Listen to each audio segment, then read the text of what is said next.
जय हिंद दोस्तों, रसायनम के प्लेटफॉर्म में आप सभी का स्वागत है। अभी हम लोगों ने लास्ट लेक्चर में, क्योंकि वो लेक्चर फिर बड़ा हो जाता तो उसको वहीं पे रोकना पड़ा मुझे। लास्ट लेक्चर में हम लोगों ने हीट कैपेसिटी यानी विशिष्ट उष्मा क्षमता के बारे में पढ़ा है। ठीक है, इस लेक्चर में हम लोग उसी के आगे का जो भाग है आपका थर्मल हीट कैपेसिटी और लेटेंट हीट, दो के बारे में पढ़ेंगे। यानी एक होता है आपका गुप्त उष्मा, दूसरी चीज होती है आपकी थर्मल हीट कैपेसिटी, ऊष्मीय क्षमता। इन दो चीजों के बारे में पढ़ेंगे। तो पहले बात कर लेते हैं हीट कैपेसिटी। हीट कैपेसिटी की, जिसको हम लोग थर्मल हीट कैपेसिटी भी बोलते हैं। किसी भी नाम से पूछा जा सकता है ये आपसे, इस पे बेस क्वेश्चन आते हैं। इसको हम लोग ऊष्मीय क्षमता कहते हैं।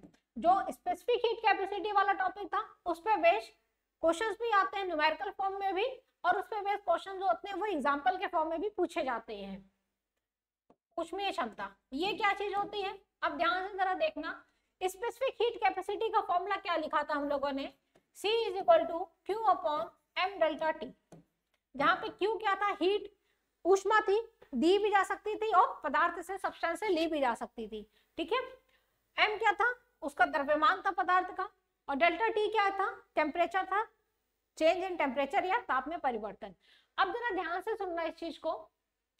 जैसे मान लो यहाँ पे हम लोग ने जब स्पेसिफिक हीट कैपेसिटी विशिष्ट ऊष्मा का डेफिनेशन लिखा था तो उसमें क्या चीज को बोला था कि जब मास 1 ग्राम मास का कोई सब्सटेंस है, उसका टेम्परेचर अगर हम 1 डिग्री सेंटीग्रेड बढ़ाना चाहते हैं तो जितनी स्पेसिफिक हीट कैपेसिटी होगी उस सब्सटेंस की, वो क्या होगी, जितनी ऊष्मा उसे चाहिए होगी 1 डिग्री सेंटीग्रेड टेम्परेचर को बढ़ाने के लिए। तो मास को हम लोगों ने फिक्स कर दिया था, 1 ग्राम मास लिया था। ठीक है, अब जरा ध्यान से सुनना। मान लो कि हमारी जो बॉडी है उस बॉडी का मास 3 किलो है।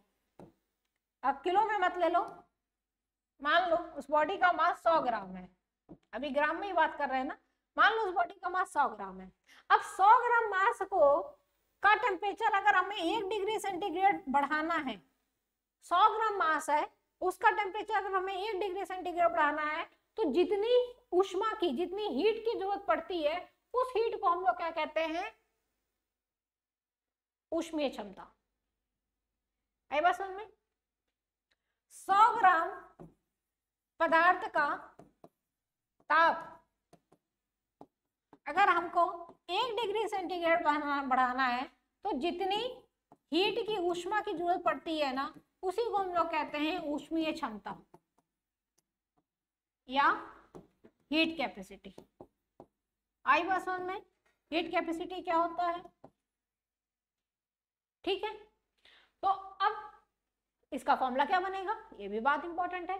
तो यहाँ पे मास को तो हम मार दो गोली, मास तो गया, या मास को गोली ना मारो भाई, गोली नहीं मार सकते हैं क्योंकि मास तो है ना बॉडी का। तो ये जो तुम्हारा फॉर्मूला था C = Q/m डेल्टा T, यहाँ पे m को C से मल्टीप्लाई कर दो तो फॉर्मूला क्या बन जाएगा, Q/डेल्टा T। ये जो mc होता है ना, यही होता है हीट कैपेसिटी, ऊष्मीय क्षमता mc।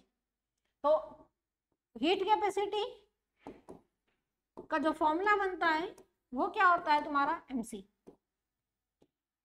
ऊष्मीय क्षमता का फॉर्मूला क्या आता है निकल के, mc।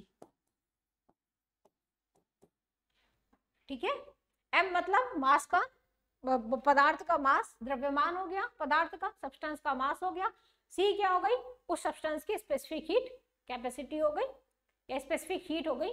ठीक है, स्पेसिफिक हीट हो गई यानी विशिष्ट ऊष्मा हो गई उस सब्सटेंस की आपकी। तो यहाँ से इसकी यूनिट क्या बनती है, इसकी यूनिट बन जाती है जूल पर कैलोरी पर डिग्री सेंटीग्रेड। भाई हीट कैपेसिटी Q/डेल्टा T है तो कैलोरी पर डिग्री सेंटीग्रेड हो जाएगी या जूल पर डिग्री सेंटीग्रेड हो जाएगी। ये हीट कैपेसिटी की क्या होती है, यूनिट होती है। ठीक है, ये इसकी सीजीएस यूनिट मैक्सिमम हम लोग इसी का इस्तेमाल करते हैं। कहीं कहीं एग्जाम में कोई क्वेश्चन आ जाता है जिसमें आपको ऐसा यूनिट भी मालूम होनी चाहिए, जूल पर डिग्री सेंटीग्रेड। और किसी को अगर यहाँ से समझ में ना आए, ये देखो यहाँ से निकाली गई है कैलोरी पर डिग्री सेंटीग्रेड या जूल पर डिग्री सेंटीग्रेड। ठीक है, आप यहाँ से भी निकाल सकते थे। मान लो मास को ग्राम में लिखा गया है, C की यूनिट क्या थी, क्या थी सी की यूनिट? कैलोरी पर ग्राम पर डिग्री सेंटीग्रेड। ग्राम ग्राम कैंसिल हो गया तो वही आगे निकल के कैलोरी पर डिग्री सेंटीग्रेड। ठीक है, तो इसको हम लोग क्या कहते हैं? हीट कैपेसिटी कहते हैं या थर्मल कैपेसिटी कहते हैं, ऊष्मीय ओ क्षमता लिख दिया था क्या? सॉरी सॉरी सॉरी, धारिता होता है ये।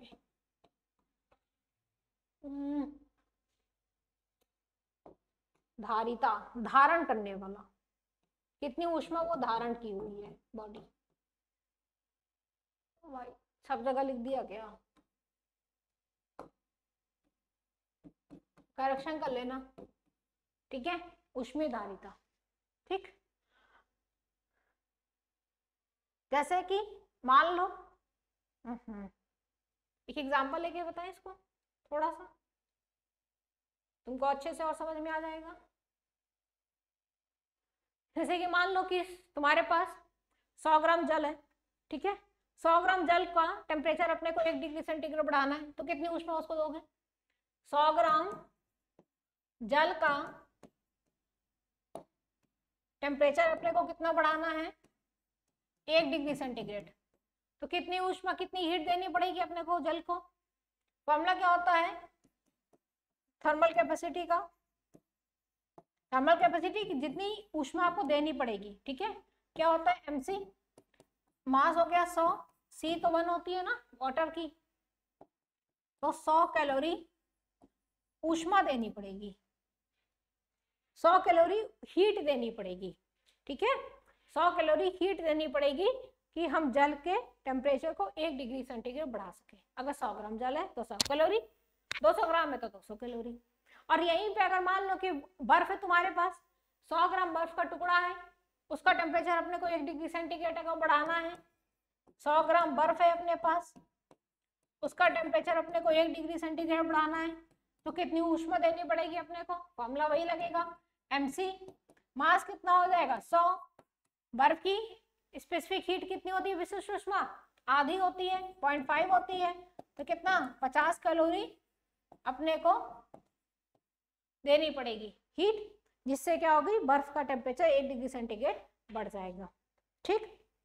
नेक्स्ट टॉपिक देखो, इसी में दूसरा टॉपिक जो होता है वो क्या होता है तुम्हारा?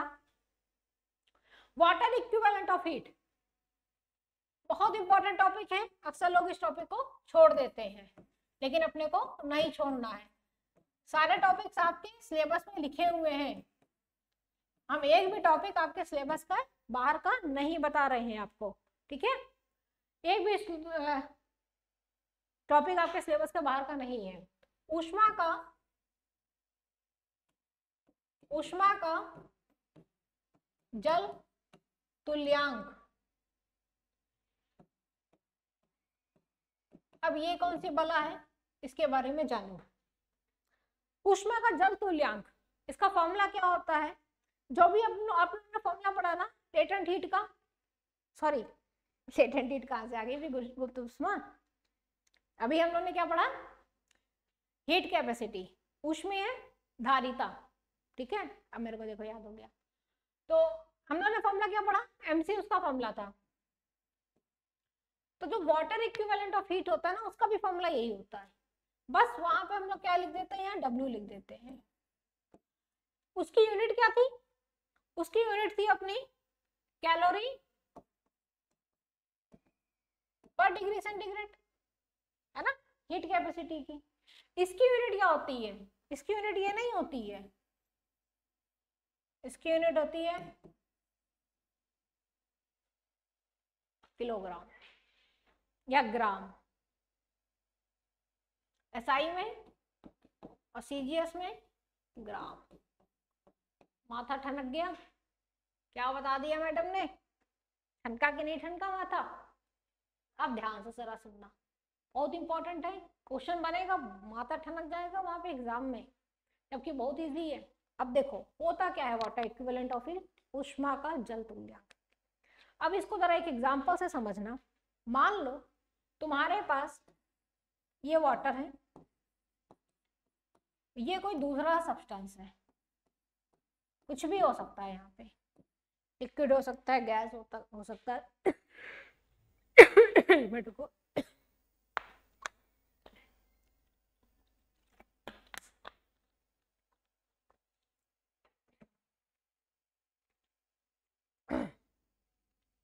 अब ध्यान से देखो, मान लो कोई दूसरा सब्सटेंस है, ठीक है, इस सब्सटेंस का मास हम मान लेते हैं, मान लो 2 ग्राम है, ठीक है, इस सब्सटेंस का मास है 2 ग्राम, ठीक, चलो मान ली भाई, बात मान ली। इस सब्सटेंस का टेम्परेचर अगर अपने को 2 डिग्री सेंटीग्रेड बढ़ाना है, इस सब्सटेंस का मास कितना है, 2 ग्राम है, इस सब्सटेंस का टेम्परेचर अगर अपने को 2 डिग्री सेंटीग्रेड बढ़ाना है, ये डेल्टा टी है, टेम्परेचर में चेंज है ये, ठीक है, टेम्परेचर अगर अपने को 2 डिग्री सेंटीग्रेड बढ़ाना है, सब्सटेंस का कोई मास है और इसका टेम्परेचर अपने को 2 डिग्री सेंटीग्रेड बढ़ाना है, तो क्या करना पड़ेगा अपने को, इसको हीट देनी पड़ेगी। टेम्परेचर क्या करना है, बढ़ाना है, तो अपने को क्या करना पड़ेगा, हीट देनी पड़ेगी, देनी पड़ेगी, किसको, इस सब्सटेंस को देनी पड़ेगी। मान लो, अब सब कुछ मान ही रहे तो मान ही लो, मान लो कि इसको तुम्हें हीट कितनी देनी पड़ रही है, 40 कैलोरी, सब एसआई में लिख रहे हैं, सॉरी सीजीएस में लिख रहे हैं, ठीक है, तो 2 ग्राम सब्सटेंस है, उसका टेम्परेचर अगर अपने को 2 डिग्री सेंटीग्रेड बढ़ाना पड़ रहा है, तो अपने को 40 कैलोरी हीट क्या करनी पड़ रही है, देनी पड़ रही है इस सब्सटेंस को, दिख रहा है, दिख रहा है। तो वाटर इक्विवेलेंट ऑफ हीट यहाँ पे कहाँ से आ जाता है, तो वाटर का, अब देखना ध्यान से सुनना, तो वाटर का कितना द्रव्यमान होगा, वाटर का कितना द्रव्यमान होगा कि उसका टेम्परेचर भी 2 डिग्री सेंटीग्रेड बढ़ाना पड़े और 40 कैलोरी ही ऊष्मा देनी पड़े केवल, मतलब वाटर का वो द्रव्यमान ज्ञात करना होगा अपने को जिसका टेम्परेचर 2 डिग्री सेंटीग्रेड बढ़ाने के लिए 40 कैलोरी ऊष्मा की जरूरत पड़ती है। आए बात समझ में, वाटर का वो द्रव्यमान कितना होगा जिसका टेम्परेचर 2 डिग्री सेंटीग्रेड बढ़ाने के लिए 40 कैलोरी ऊष्मा की जरूरत पड़ती है। इसी को कहते हैं, ये जो टेक्निक होती है, इसी टेक्निक को कहा जाता है वाटर इक्विवेलेंट ऑफ हीट, ऊष्मा का जल तुल्यक, ठीक है। इसमें क्या करना पड़ता है, अपने को वाटर का मास निकालना पड़ता है, वाटर का क्या निकालना पड़ता है, मास निकालना पड़ता है, ठीक है, आई बात समझ में।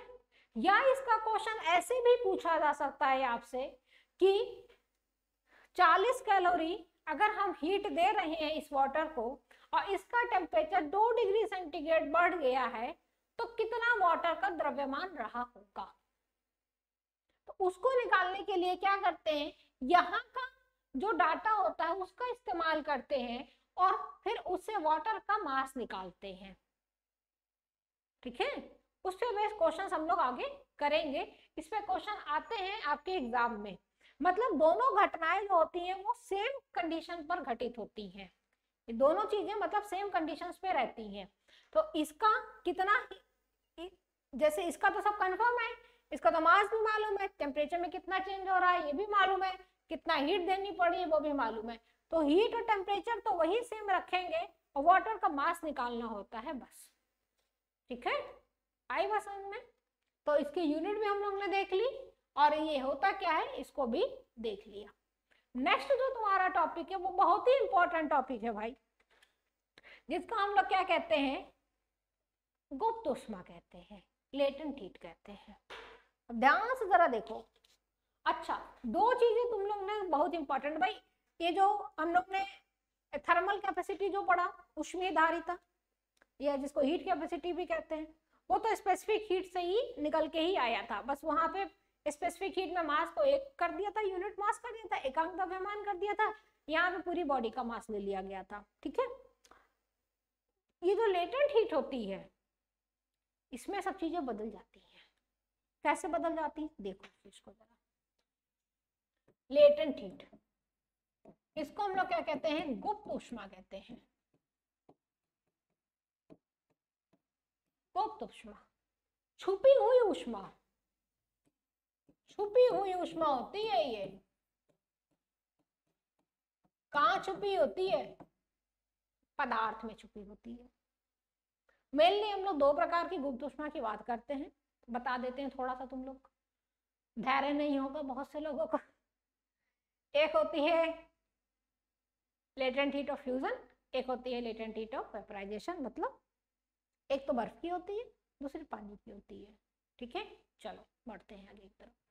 लेटेंट हीट जो होती है वो गुप्त ऊष्मा होती है। अब जरा ध्यान से सुनना इस एक बात को, कि अगर मान लो लेटेंट हीट क्या करती है, अब स्पेसिफिक हीट में तो हम लोगों ने ये चीज पढ़ लिया था कि ताप में वृद्धि होती है। स्पेसिफिक हीट क्या करती है, विशिष्ट ऊष्मा क्या करती है, इसका काम क्या होता है, ये क्या काम करती है, ये पदार्थ के सब्सटेंस के टेम्परेचर को चेंज करती है, या घटाएगी या बढ़ाएगी। ठीक है, लेटेंट हीट क्या करती है, लेटेंट हीट ये क्या ताप में परिवर्तन करती है। अभी देखते हैं, ये हिंदी की राइटिंग कुछ ज्यादा खराब किसने की है भाई। ताप में परिवर्तन दूसरा होता है अवस्था में परिवर्तन, अवस्था में परिवर्तन। अब ध्यान से सुनो, लेटेंट हीट ताप में कोई परिवर्तन नहीं करती है, टेम्परेचर में कोई चेंज नहीं होता है इससे। ठीक है, ये करती क्या है कि अवस्था में परिवर्तन करती है, चेंज इन स्टेट, बॉडी की स्टेट ही बदल देती है। मतलब सॉलिड लिक्विड में बदल जाएगा, लिक्विड गैस में बदल जाएगा। ठीक है, इसका टेम्परेचर में कोई चेंज नहीं करती है, टेम्परेचर चेंज नहीं, स्टेट चेंज। टेम्परेचर चेंज कौन, स्पेसिफिक हीट, स्टेट चेंज कौन, latent heat. State change latent heat, temperature change specific heat.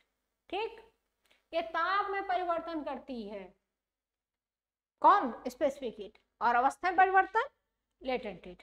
अब देखो, पानी को गर्म करने के लिए स्पेसिफिक हीट, पानी की अवस्था बदलने के लिए लेटेंट हीट, पानी है भाप बनाना है लेटेंट हीट, बर्फ है पानी बनाना है लेटेंट हीट, पानी को उबालना है स्पेसिफिक हीट, बर्फ को और जमाना है उसकी स्पेसिफिक हीट।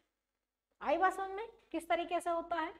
तो इसका जो फॉर्मूला होता है लेटेंट हीट का, वो क्या होता है, वो होता है आपका Q is equal to ml, Q is equal to ml, ml। ठीक है, Q is equal to ml, जहां पर Q क्या होती है, हीट, M क्या होता है, मास, और ये L क्या होती है, लेटेंट हीट होती है। अभी अपने को देखने को मिलेंगी ये दो प्रकार की होती है। ठीक है, आगे देखोगे अभी। तो ये तो इसका फॉर्मूला हो गया भाई, टिप्पे में बना दो फॉर्मूले को, equal to Q by M, यही बना फॉर्मूला। फिर से निकाल सकते हो यहाँ से इसकी डेफिनेशन। पर यूनिट मास का अगर अपने को स्टेट चेंज करना है, पर यूनिट मास का अगर अपने को स्टेट चेंज करना है, अवस्था में परिवर्तन लेके आना है, तो जितनी हीट देने की जरूरत पड़ती है या हीट निकालने की जरूरत पड़ती है, यहाँ पे भी दी भी जा सकती है और ली भी जा सकती है। ठीक है, जितनी हीट देने की जरूरत पड़ती है या जितनी हीट निकालने की जरूरत पड़ती है, उसी को क्या कहते हो, लेटेंट हीट कहते हो, गुप्त ऊष्मा कहते हो। तो पर यूनिट मास का अगर अवस्था में परिवर्तन करता है, करना किसमें, अवस्था में, चेंज इन स्टेट, अवस्था में परिवर्तन करना पड़ता है, अवस्था में परिवर्तन, चेंज इन स्टेट, तो जितनी हीट देने की जरूरत पड़ती है या जितनी हीट उससे लेने की जरूरत पड़ती है, उसी को क्या कहते हो, लेटेंट हीट कहते हो, गुप्त ऊष्मा कहते हो। ठीक है, तो किसी भी बॉडी को अगर हीट दोगे तो उसका टेम्परेचर बढ़ेगा, उससे हीट लोगे उसका टेम्परेचर घटेगा। देखो भाई,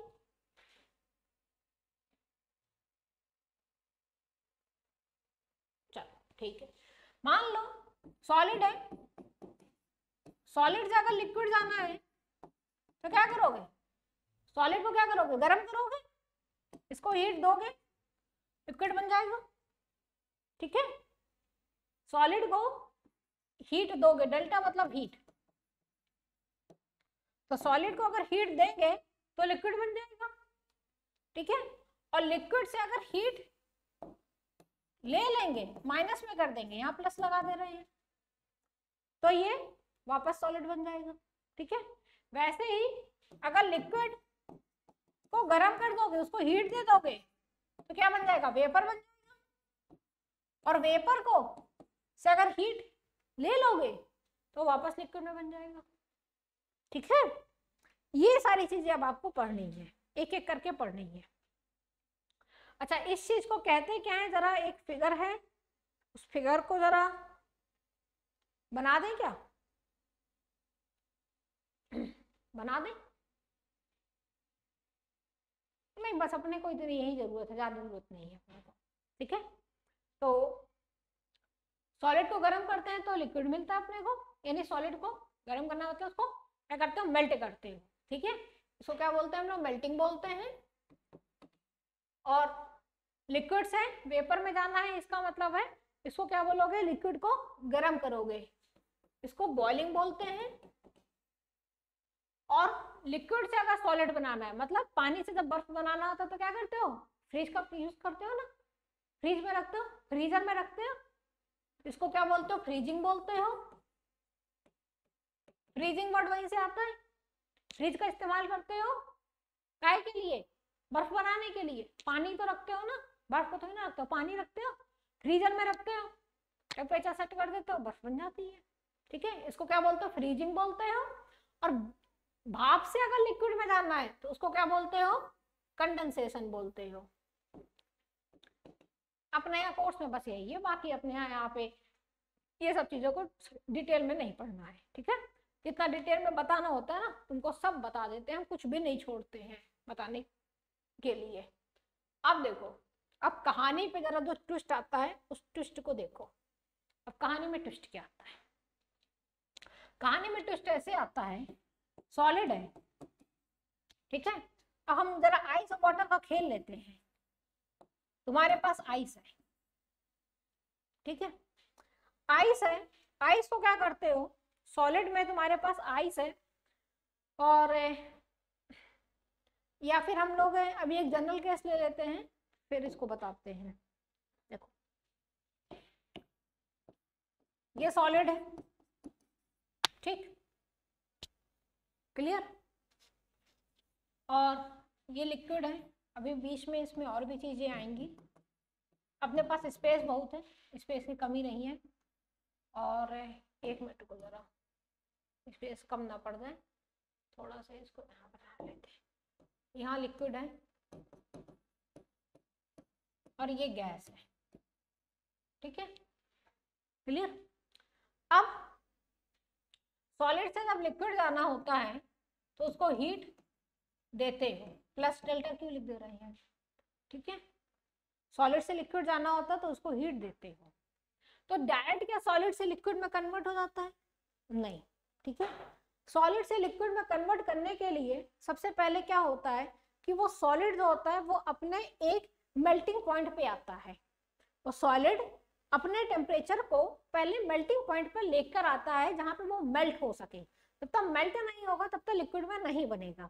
तो सॉलिड क्या होता है, सबसे पहले उसको जब हम हीट देते हैं तो डायरेक्ट लिक्विड में नहीं बनता है, पहले वो क्या होता है अपने मेल्टिंग पॉइंट पर आता है। तो सॉलिड को जब हम हीट देते हैं तो वो पहले क्या होता है, ये डायरेक्ट नहीं लिक्विड में बनता है, ठीक है। सॉलिड को जब हम हीट देते हैं, हमने इसको हीट दिया तो ये अभी सॉलिड ही है, लेकिन ये अपने क्रिस्प टेम्परेचर पर आ जाता है, अपने मेल्टिंग पॉइंट टेम्परेचर पे आ जाता है, मेल्टिंग पॉइंट टेम्परेचर पे ये सॉलिड आ जाता है, ठीक है।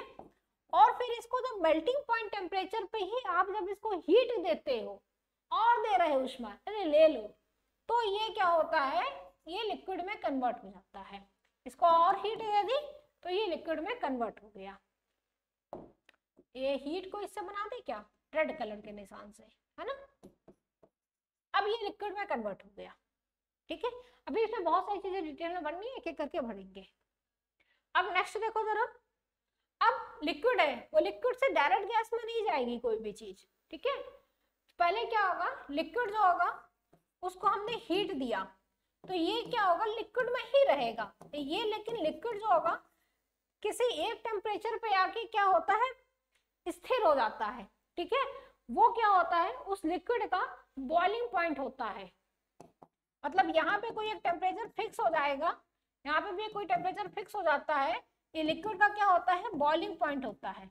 अब इस बॉइलिंग पॉइंट टेम्परेचर के बाद में जब हम इसको और हीट देते हैं तो ये क्या होता है, गैस में कन्वर्ट हो जाता है। किस में कन्वर्ट हो जाता है, गैस में कन्वर्ट हो जाता है, यानी वेपर बन जाता है,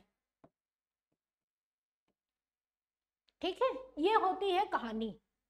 अब देखना जरा ध्यान से सॉलिड जाने में, मतलब यहाँ से यहाँ तक जो टेम्परेचर हम चेंज कर रहे हैं उस टेम्परेचर में परिवर्तन लाने के लिए किस प्रकार की हीट की जरूरत पड़ती है। कौन सी हीट होती है, वो होती है आपकी स्पेसिफिक हीट। इसको हम लोग क्या कहते हैं, विशिष्ट ऊष्मा कहते हैं। टेम्परेचर में ही तो केवल चेंज कर रहा है ना, किस में चेंज हो रहा है, टेम्परेचर में ही तो सिर्फ चेंज हो रहा है, टेम्परेचर चेंज कर रहा है सिर्फ आपका यहाँ पर, ठीक।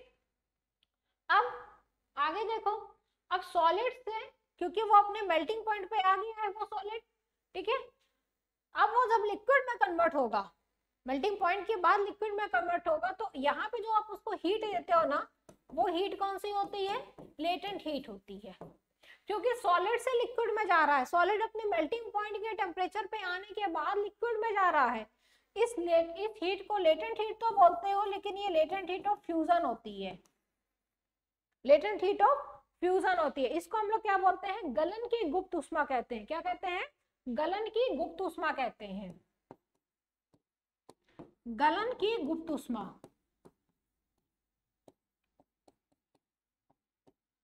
ठीक है। अब आगे की कहानी देखो, कोई भी चीज अगर लिक्विड बन गई तो डायरेक्ट वेपर नहीं बनेगी, डायरेक्ट भाप में नहीं कन्वर्ट होगी।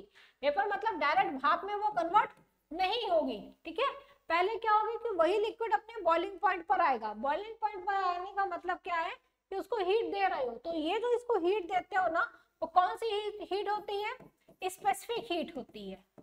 मतलब यहाँ पे क्या हो रहा है, इसके टेम्परेचर में सिर्फ चेंज हो रहा है, तो उसको स्पेसिफिक हीट यानी विशिष्ट ऊष्मा चाहिए होगी, ठीक है।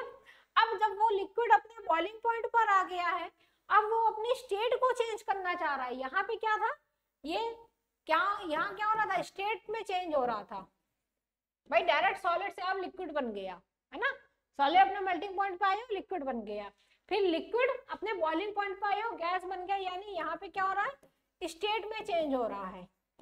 तो लिक्विड का जो बॉइलिंग पॉइंट होता है, ठीक है, वहां पर जब वो उसको हम और हीट देते हैं और वो उसका अपना स्टेट ही बदल देता है, उसकी अवस्था ही बदल जाती है, लिक्विड से गैस में कन्वर्ट हो जाता है। तो इस यहाँ पे जो हीट दी जाती है, इस हीट को हम लोग कहते हैं लेटेंट हीट ऑफ वेपराइजेशन। क्या कहते हैं, लेटेंट हीट ऑफ वेपराइजेशन। वाष्पन की गुप्त ऊष्मा, वाष्पन की गुप्त ऊष्मा। क्लियर है ये बात। तो दो प्रकार की लेटेंट हीट होती है, लेटेंट हीट ऑफ फ्यूजन और लेटेंट हीट ऑफ वेपराइजेशन। इसको जरा एक में कर दें, देखो दिख गया, देख लो जरा, देखो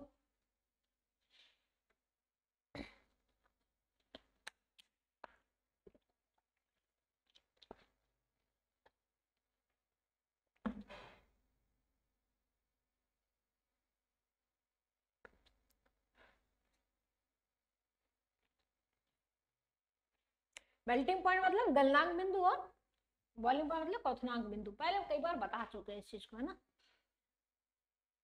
ठीक है। ये कहानी होती है पूरी, तो इसी में बेस्ड न्यूमेरिकल आते हैं तुम्हारे एग्जाम में। नेक्स्ट देखो जरा, अब नेक्स्ट पॉइंट देखो। तो ये तो हमने जनरल बता दिया, अब हम जरा बात करते हैं बर्फ और पानी की, ठीक है, और भाप की। तो बर्फ क्या होती है, सबसे पहला स्टेट क्या मिलता है, 0 डिग्री सेंटीग्रेड जो आइस होती है, अगर वो 0 डिग्री सेंटीग्रेड वाटर में कन्वर्ट हो रही है, तो यहाँ पे क्या हो रहा है, अवस्था में परिवर्तन हो रहा है, चेंज इन स्टेट हो रहा है। तो आइस जब वाटर में कन्वर्ट होती है तो उसको कुछ ऊष्मा चाहिए होगी ना, ऐसे तो नहीं कन्वर्ट होगी।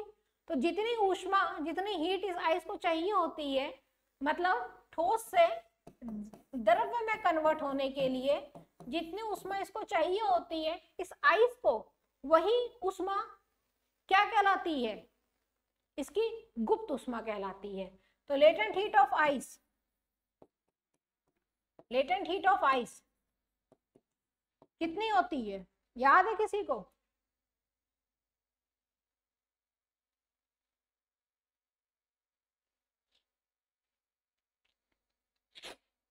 अस्सी कैलोरी होती है पर ग्राम।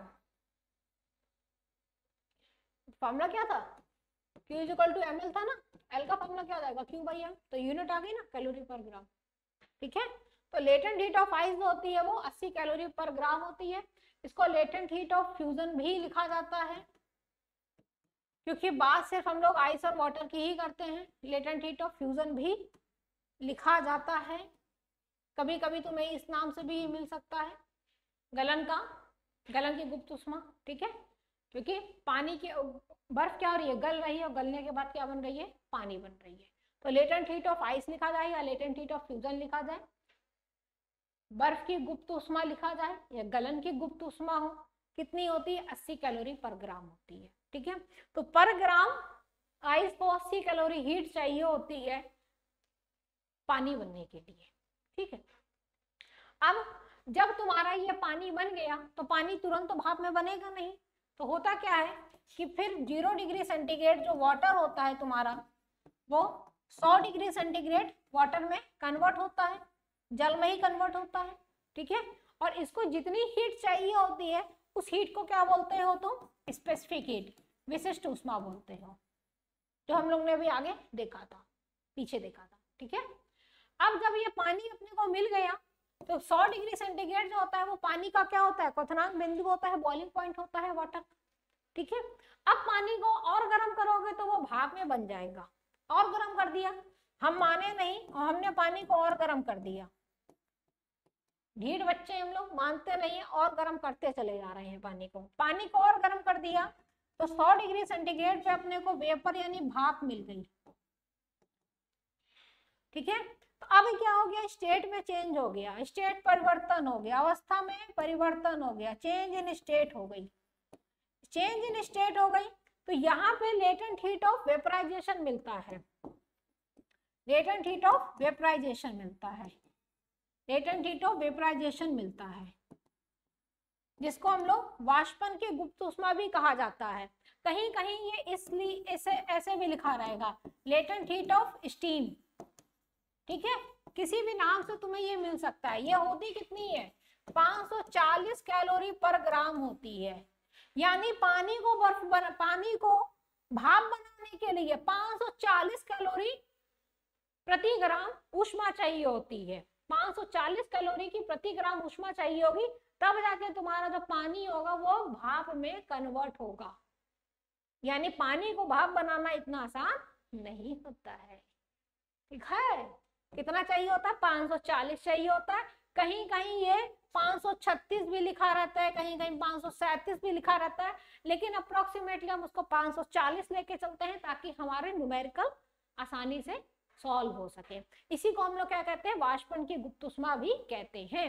इसीलिए जो 100 डिग्री सेंटीग्रेड है, पानी ले लो और भाप ले लो, भाप तो मानी बात है, 100 डिग्री सेंटीग्रेड पर ही भाप मिलेगी अपने को, तो जो भाप होती है ना उससे जल जाओगे ना तो फपोले पड़ जाएंगे, ठीक है, उससे जल जाओगे तो फपोले पड़ जाएंगे। इसलिए भाप से जलना ज्यादा खतरनाक होता है उबलते हुए पानी की अपेक्षा। उबलते हुए पानी से जलोगे तो उतना खतरनाक नहीं है, क्यों, क्योंकि उबलते हुए पानी के पास में सिर्फ कितनी ऊष्मा होगी, 0 डिग्री सेंटीग्रेड से 100 डिग्री सेंटीग्रेड तक टेम्परेचर मान लो लेके गए हो, तो उतनी ही होगी उसके पास ऊष्मा। ठीक है, ध्यान से जरा इस चीज को सुनना, भाप ले रहे हो, पानी ले रहे हो, वाटर ले रहे हो और वेपर ले रहे हो, पानी और भाप। पानी से अगर जलोगे तो मान लो तुम्हारा पानी 0 डिग्री सेंटीग्रेड था, ठीक है, तुम उसको गर्म करते करते खौला दिया तुमने 100 डिग्री सेंटीग्रेड पर, तो कितना हीट इसके पास रहा होगा, इस पानी के पास में कितना हीट रहा होगा, Q = mc डेल्टा टी। ठीक है, लेकिन जो 100 डिग्री सेंटीग्रेड पे भाप जो है तुम्हारे पास में, तो 100 डिग्री सेंटीग्रेड पर जो तुम्हारे पास भाप है उसके पास कितना हीट रहा होगा, उसके पास इतना हीट तो रहा ही होगा, जितना इस पानी के पास था उतना तो उसके पास था, और साथ में ये 540 कैलोरी हीट उसके पास और रही होगी। ठीक है, इसलिए भाप से जलोगे ना तो फपोले पड़ जाएंगे, और पानी से जलोगे तो उतना दिक्कत नहीं है। ठीक है, बाकी इसका बहुत ज्यादा डेफिनेशन लिखने का जरूरत नहीं है कि मार मार की डेफिनेशन लिखते चले जाओ, मतलब समझ में आना चाहिए।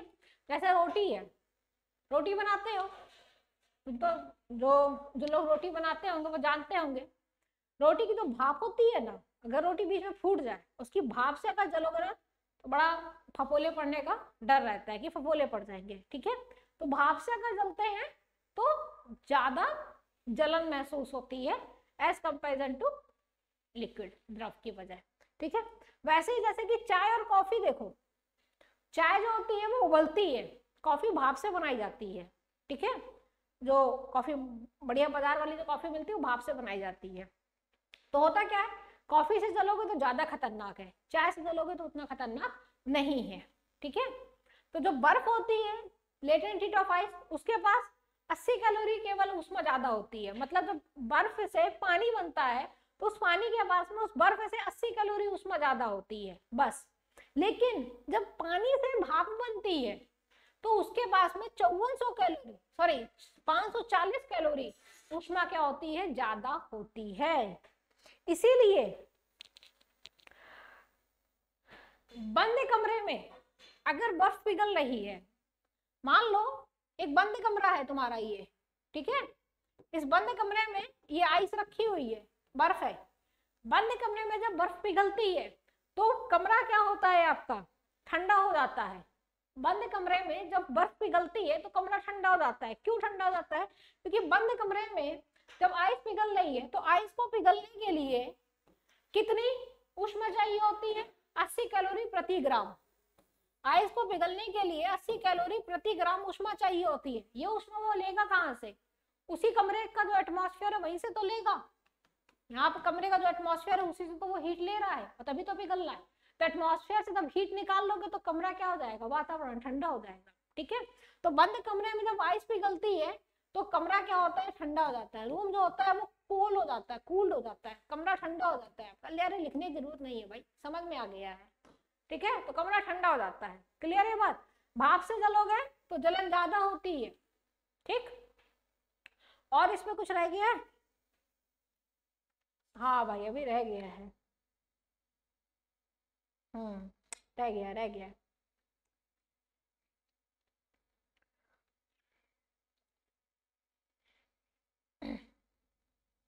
अच्छा, ठीक इसी का अपोजिट जरा ध्यान से सुनो।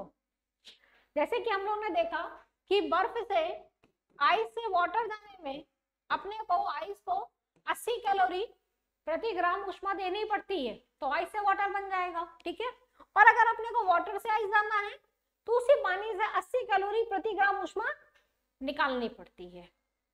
उसी वाटर से 80 कैलोरी प्रति ग्राम ऊष्मा निकालनी पड़ती है, तो वाटर से वापस आइस में कन्वर्ट हो सकता है। उसी प्रकार से जैसे कि अगर मान लो तुम्हारे पास वाटर है, उस वाटर से अपने को वेपर में, स्टीम में कन्वर्ट होना है, भाप में बदलना है पानी को, जल को। ठीक है, तो कितनी ऊष्मा देनी पड़ेगी, 540 कैलोरी प्रति ग्राम ऊष्मा अपने को देनी पड़ेगी। तो इसी वेपर को अगर वापस वाटर में बदलना है तो 540 कैलोरी प्रति ग्राम ऊष्मा उस वेपर से निकालनी पड़ेगी, तो हम फिर से वाटर में कन्वर्ट हो सकते हैं। ठीक है, तो ये कहानी यहाँ पे होती है समाप्त।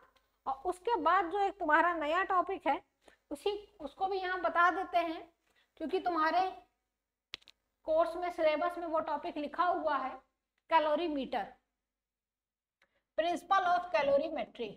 तो दो चीजें तुम लोग ने पढ़ी पीछे, लेटेंट हीट ऑफ फ्यूजन और लेटेंट हीट ऑफ वेपराइजेशन, यानी गलन की गुप्त ऊष्मा और वाष्पन की गुप्त ऊष्मा, बहुत इंपॉर्टेंट है, याद रखना। ठीक है, अब देखो principle of calorimeter, calorimetry,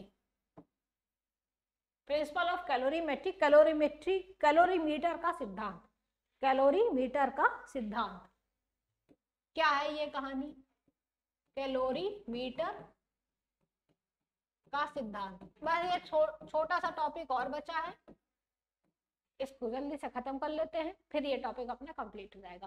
calorimeter का सिद्धांत क्या होता है, पहले तो ये समझ लो कि ये कैलोरीमीटर होता क्या है।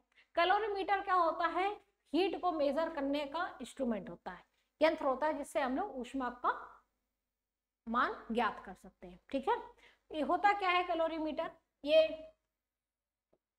एक कॉपर का ये वेसल होता है, तांबा, ठीक है, कॉपर का वेसल होता है, उसके अंदर कुछ इस प्रकार से एक, जैसे कि कलछी नहीं होती है ये, ऐसे थोड़ा सा इसको और सही बना दे, ऐसे क्या होता है, एक वो स्टीरर होता है, विलोडक जिसको हम लोग बोलते हैं, क्या होता है ये स्टीरर, बट जिसको हम लोग क्या कहते हैं, विलोडक। ठीक है, ये कैलोरीमीटर ऐसे बना होता है और इसका इस्तेमाल क्या करते हैं हम लोग, हीट को मेजर करने के लिए। कैलोरीमीटर का इस्तेमाल कहाँ करते हैं, टू मेजर हीट, ऊष्मा का मान अगर अपने को ज्ञात करना है तो हम लोग कैलोरीमीटर का इस्तेमाल करते हैं। ठीक है, अब कैसे इस्तेमाल करते हैं इस चीज को जरा ध्यान से देखो। जैसे कि मान लो कि इस कैलोरीमीटर के अंदर हमने क्या किया है, कॉपर वेसल है, इसके अंदर हमने एक बल्ब रख दिया और इसको पैक कर दिया। ठीक है, और क्या किया, यहाँ पे हम इसको बल्ब को हमने सर्किट से जोड़ दिया, सर्किट से, और इसमें करंट फ्लो होने लगा, धारा बहने लगी। ठीक है, करंट फ्लो होने लगा तो ये क्या होगा, जल जाएगा, जलेगा, साथ में गर्म भी होगा, रोशनी भी देगा, गर्म भी होगा। जब ये गर्म होगा तो यहाँ से क्या निकलेगी, हीट निकलेगी, हीट निकलेगी। उसके इर्द गिर्द मान लो कि हमने यहाँ पे क्या किया है, पानी भर दिया है, यहाँ हमने लिक्विड भर दिया है, लिक्विड मान लो कि हमने वाटर भर दिया है, कोई भी लिक्विड आप भर सकते हैं। ठीक है, अब जो हीट निकलेगी यहाँ से, वो हीट क्या होगी, यहाँ पे जो वाटर फ्लो कर रहा है उसके टेम्परेचर को क्या करेगी, बढ़ाएगी। ठीक है, तो जितनी हीट यहाँ से निकलेगी वही हीट तो इस वाटर को मिलेगी टेम्परेचर को बढ़ाने के लिए, उससे ज्यादा तो हीट नहीं मिलेगी ना। तो जितनी हीट ये बल्ब लॉस करेगा उतनी ही हीट वाटर गेन करेगा। इसी को कहते हैं प्रिंसिपल ऑफ कैलोरीमेट्री, कैलोरीमीटर का सिद्धांत। Heat loss by hot body, यहाँ पे ये हॉट बॉडी हो गई तुम्हारी, बल्ब तुम्हारा यहाँ पे ये जो बल्ब था ये हॉट बॉडी हो गया, और जो कि वाटर था तुम्हारा यहाँ पर ये तुम्हारा कोल्ड बॉडी हो गया। तो heat loss by hot body, heat loss by hot body equal to heat gained by cold body, cold body. जितना ही हीट हॉट बॉडी लॉस करती है उतनी ही हीट कोल्ड बॉडी गेन करती है। ठीक है, आई बात समझ में, इसी को कहते हैं कैलोरीमीटर का सिद्धांत। गर्म वस्तु ने जितनी ऊष्मा उत्सर्जित की उतनी ही ठंडी वस्तु ने उतनी ही ऊष्मा ग्रहण की। गर्म वस्तु द्वारा उत्सर्जित ऊष्मा इक्वल टू ठंडी वस्तु द्वारा ग्रहण ऊष्मा, जितना वो बाहर निकालेगी उतनी ही ठंडी वाली वस्तु उतनी ही ऊष्मा को ग्रहण करेगी। तो जैसे मान लो ये बॉडी है, इसका टेम्परेचर T1 पर है, ये अपनी हॉट बॉडी है, और ये बॉडी जो दूसरी है इसका टेम्परेचर T2 पर है, ये अपनी कोल्ड बॉडी है, ठीक है। तो हीट जो है वो T1 से T2 की तरफ क्या होगी, फ्लो होगी, और दोनों का मान लो कि जो समान टेम्परेचर बन रहा है वो T बन रहा है। तो T1 जो होगा वो इस T से तो बड़ा होगा क्योंकि ये कोल्ड बॉडी, इसका टेम्परेचर घट रहा है, और वो ठंडी बॉडी है, इसका टेम्परेचर क्या है, इस T से कम है, तो T2 is less than T, ठीक है। आई बात समझ में। अब आगे देखो, ये कितना हीट लॉस करेगी, तो क्योंकि इसका टेम्परेचर में चेंज हो रहा है, अवस्था की बात नहीं कर रहे हैं, तो स्पेसिफिक हीट यानी विशिष्ट ऊष्मा लगेगी। Heat loss by hot body कितनी हो रही है, फॉर्मूला क्या था अपना, Q is equal to MC delta T। मान लो कि इस बॉडी का मास अपना M1 है, या इस बॉडी की स्पेसिफिक हीट कैपेसिटी विशिष्ट ऊष्मा, स्पेसिफिक हीट विशिष्ट ऊष्मा C1 है, इसका टेम्परेचर जो है वो T1 से T हो रहा है, और T1 जो है वो T से बड़ा है, तो इसका टेम्परेचर क्योंकि डिक्रीज कर रहा है तो ये हो जाएगा M1 C1 और T1 माइनस T, ठीक है, क्योंकि इसका टेम्परेचर घट रहा है, इस बॉडी का टेम्परेचर क्या हो रहा है, T1 घट रहा है, या T1 नहीं लिखो, इस बॉडी का टेम्परेचर घट रहा है, इसका टेम्परेचर डिक्रीज हो रहा है, ठीक है, is equal to heat gain by cold body, heat gain by cold body, ये कितनी हीट ले रही है, फॉर्मूला वही MC डेल्टा T। इस बॉडी का मास मान लो M2 है, इसकी विशिष्ट ऊष्मा C2 है, तो M2 C2 हो गया। इस बॉडी का टेम्परेचर जो है वो क्या हो रहा है, बढ़ रहा है, इस बॉडी का टेम्परेचर बढ़ रहा है, T2 से T हो गया, तो यहाँ पे कितना हो जाएगा, T माइनस T2 हो जाएगा, क्योंकि T बड़ा है ना T2 से। तो ये जो फॉर्मूला बनता है ना, ये जो फॉर्मूला आपके सामने दिख रहा है आपको बोर्ड पे, यही फॉर्मूला होता है प्रिंसिपल ऑफ कैलोरीमेट्री का। अब भाई थोड़ा सा ये तो सही कर दो इसको भाई, देखो फॉर्मूला, इसी फॉर्मूला कहते हैं प्रिंसिपल ऑफ कैलोरीमेट्री, कैलोरीमेट्री का सिद्धांत। ये फॉर्मूला किस फिनोमेना पे बेस्ड है, कंजर्वेशन ऑफ एनर्जी पर। कॉन्सिक्वेंस है ये किसका, कंजर्वेशन ऑफ एनर्जी,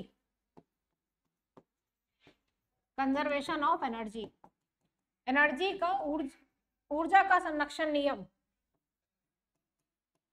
ऊर्जा का संरक्षण नियम, ठीक है। आई बात समझ में, ऊर्जा का संरक्षण नियम, ऊर्जा संरक्षण नियम क्या कहता है, ना ऊर्जा कभी बनती है ना कभी डिस्ट्रॉय होती है, नेटर क्रिएटेड नॉट डिस्ट्रॉयड। इसने दी इसने ले ली, जितनी इसने दी उतनी इसने ले ली, कहीं नहीं गई, ठीक है। इसी को कहते हैं प्रिंसिपल ऑफ कैलोरीमेट्री, कैलोरीमीटर का सिद्धांत। अब यहाँ पे तुम्हारे जो छोटे छोटे टॉपिक्स हैं वो कंप्लीट हो गए हैं। नेक्स्ट हम लोग एक नए टॉपिक के साथ में मिलेंगे नेक्स्ट लेक्चर में, ठीक है। इस पे भी बहुत सारे क्वेश्चंस हैं, सब तुम्हारे प्रैक्टिस, वो जो क्या बोलते हैं शीट्स है, प्रैक्टिस शीट्स या न्यूमेरिकल्स के जो अलग से लेक्चर्स बन रहे हैं उसमें सारे न्यूमेरिकल्स हैं, टॉपिक वाइज हैं, ठीक है। चलो मिलते हैं नेक्स्ट क्लास में नेक्स्ट लेक्चर के